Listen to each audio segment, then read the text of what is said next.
ada pendeta jadi mualaf, sebenarnya nggak ada masalah kok.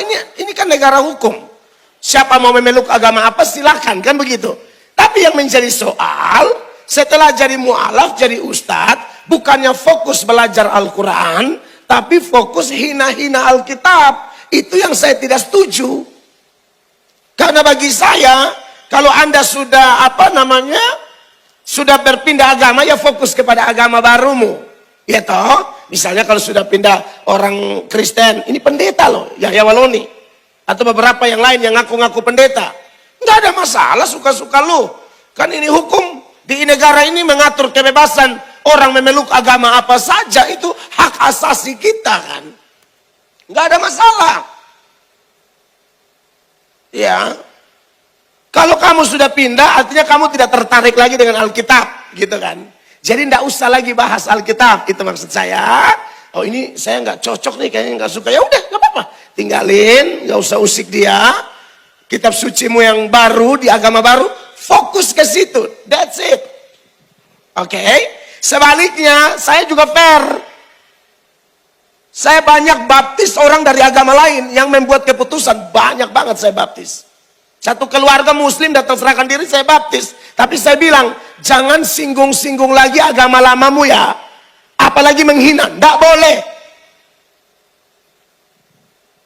Fair dong. Sampai hari ini saya ngomong. Kemarin saya masih kasih kuliah umum seputaran apologetika. Semalam nih, hanya karena gempa bumi. Haleluya. Jadi akhirnya online. Ibu Mary dan tim bawa saya ke restoran, cari restoran yang wifi-nya kencang. Wifi-nya kencang. Orang yang makan juga ributnya kencang. Jadi repot. Yang kuliah dengar, Pak bunyi-bunyi apa tuh? Iya ini lagi gempa. Jadi akhirnya kekasih Tuhan, saya kuliah di sana dan ada yang bertanya itu, saya bilang kita tidak berapologetika. Apologetika itu adalah pembelaan iman. Ya, kita tidak membela iman dengan cara mempelajari agama orang, lalu apa yang kita tahu kita pakai serang agamanya. Tidak ada itu di Kristen. Tidak ada. Kita ini saudara-saudara tinggal di daerah, misalnya di Jawa Timur ya. Ini daerah majemuk. Ya, dan kita minoritas, katakanlah begitu, seluruh Jawa Timur. Ingat apa yang Tuhan firmankan kepada Yeremia waktu Allah suruh dia berkhotbah kepada orang Yehuda yang ada di pembuangan di Babel. Dalam Yeremia 29 ayat 7. Coba perhatikan ayat ini. Silakan Yeremia 29 ayat 7. Mikrofonnya Pak. Usahakanlah kesejahteraan kota kemana kamu aku buang, dan berdoalah untuk kota itu kepada Tuhan. Amin. Sebab apa? Kesejahteraannya adalah kesejahteraanmu.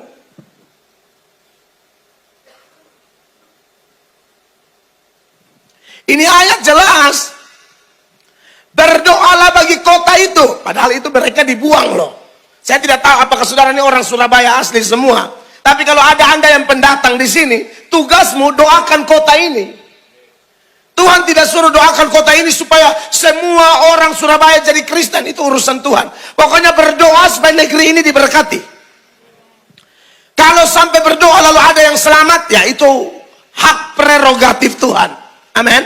Sebab ayat ini tidak suruh bilang, berdoalah supaya semua jadi agama Yahudi. Enggak. Waktu itu konteksnya agama Yahudi. Pokoknya berdoa aja. Pemimpinnya agama Yahudi, pemimpinnya penyembah Yahweh. Bukan. Orang media Persia dari Babel turun ke media Persia. Mereka punya Allah-Allah sendiri. Yang menurut sudut pandang Kristen, kita menyebutnya berhala-berhala. Tapi pokoknya kata Tuhan, berdoa aja buat mereka.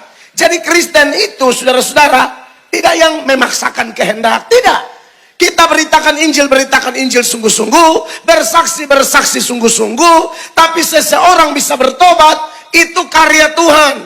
Paulus bilang, aku menanam, Apolos menyiram, pertumbuhan Allah. Amin, saudara-saudara. Tidak ada pendeta bisa buat orang bertobat. Saya khotbah, dan dalam pelayanan saya berapa ribu atau mungkin sudah ratus ribu orang kenal Tuhan. tapi saya tidak pernah mau bersaksi dia bertobat karena aku. Oh, tidak boleh pendeta ngomong begitu. Orang itu bertobat karena anugerah Tuhan.